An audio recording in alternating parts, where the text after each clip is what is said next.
everything about you.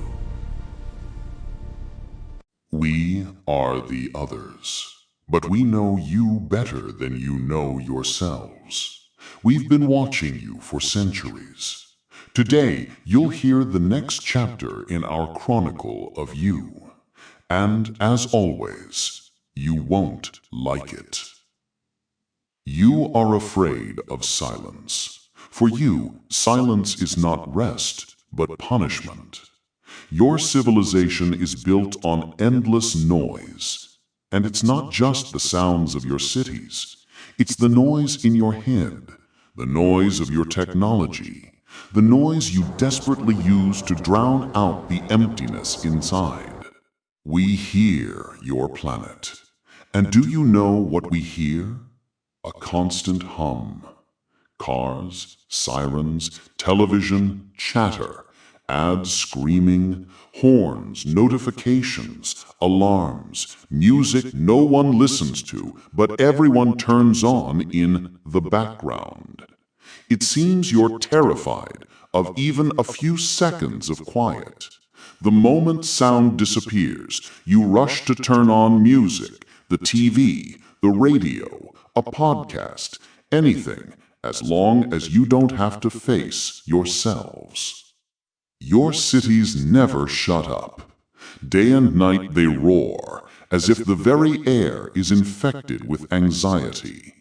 Engines, cranes, scooters rattling over pavement, phone calls on headsets, music spilling from every cafe.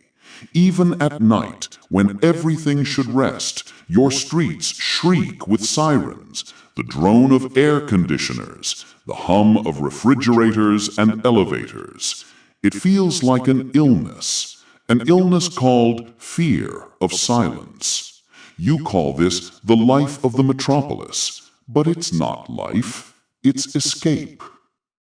You say you love music, but let's be honest. More often you don't turn it on for harmony, you turn it on to hide from yourselves. You don't need a symphony, you need background noise. You don't listen, you hide. We've seen you fall asleep with headphones still in your ears. To fear falling asleep in silence is to fear waking up inside yourself. You call it background sound, but the background has become the main tool of your existence. You can't sit in a room without the TV on, can't drive a car without the radio, can't walk down a street with music in your ears. Silence has become your enemy, the closest and most terrifying one. And you don't even realize this fear. Humanity built an entire industry of noise. Commercials scream from screens. Shopping malls pound with music. Streets are full of signals and shouting.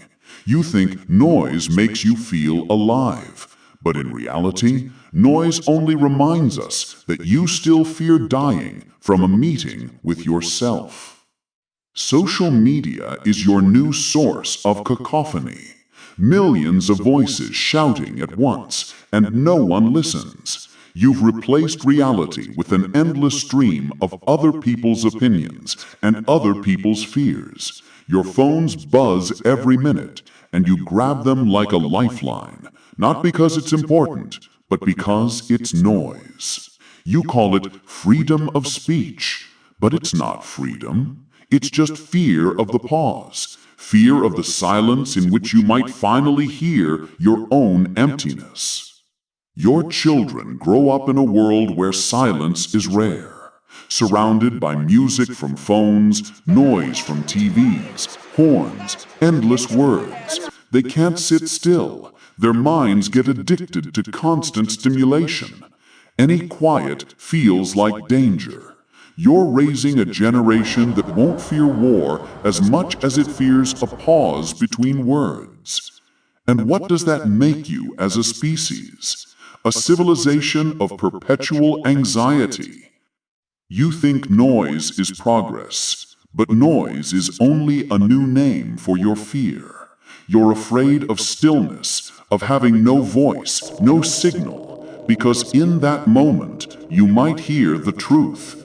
There is no inner world, only outer distractions you loop endlessly. We've heard silence on other worlds, and do you know what we heard in it? Harmony. There, beings learned to live without fearing quiet.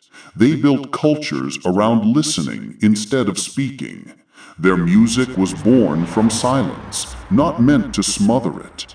Their children learned silence the way yours learned speech. For them, a pause was meaning. For you, it's a broken transmission. And now, a story you've forgotten to hear.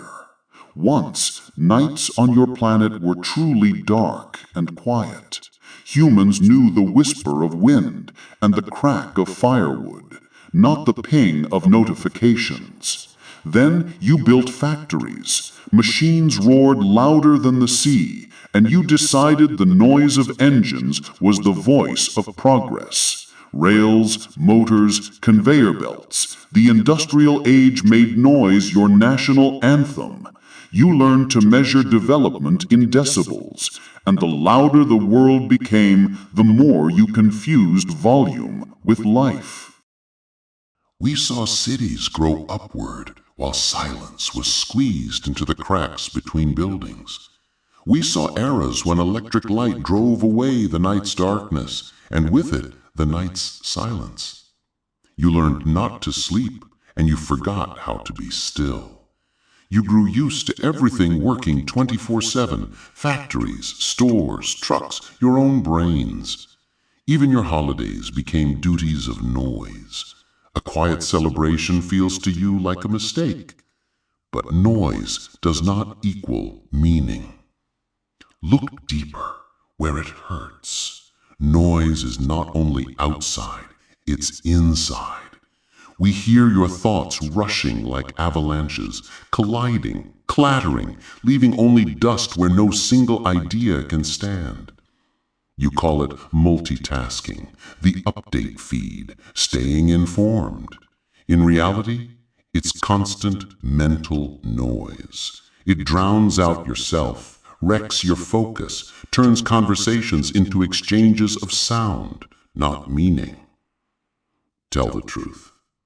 When was the last time you sat in silence for even 10 minutes? No screen, no music, no filler words. When was the last time your thoughts sounded like a voice, not a mob? We know civilizations where silence is the tool of thought. There, all major decisions begin with a pause. First they listen, then they speak. First they are still, then they act. And remarkably, in silence their answers come faster. Because silence doesn't drain energy, it gathers it. Now about the technology you're so proud of. You built devices smarter than yourselves. And what did you do with them? You asked them to scream at you every minute. Notifications became your new weather, constant, inescapable, noisy. You complain that algorithms steal your attention, but you handed them the keys. Algorithms feed you whatever is loudest because loudness is easiest to sell. So noise became a commodity, and your attention, prey. You put a siren in your pocket and wonder why you're anxious. We've seen other designs. There are worlds where technology is built around silence. By default, it stays quiet. Messages don't arrive when they're sent. They arrive when you are ready to hear. Screens open not to a feed, but to emptiness, so you choose what truly deserves attention. Devices protect people from noise, the way filters protect lungs from smog. And what of your public spaces? Offices packed with open floors where noise is policy. Loudness replaces competence. Whoever is heard is right. But loudness is not truth. We know worlds where complex work happens in silence, and discussions are half as long because participants arrive with formed thoughts. Your meetings sound like train stations, endless announcements, little meaning, and everyone rushing without knowing where. Schools. You teach children to answer, but almost never to be still. You train them to express, but not to listen. Yet a pause is also grammar. Other civilizations begin classes with a minute of silence, not as punishment, but as preparation.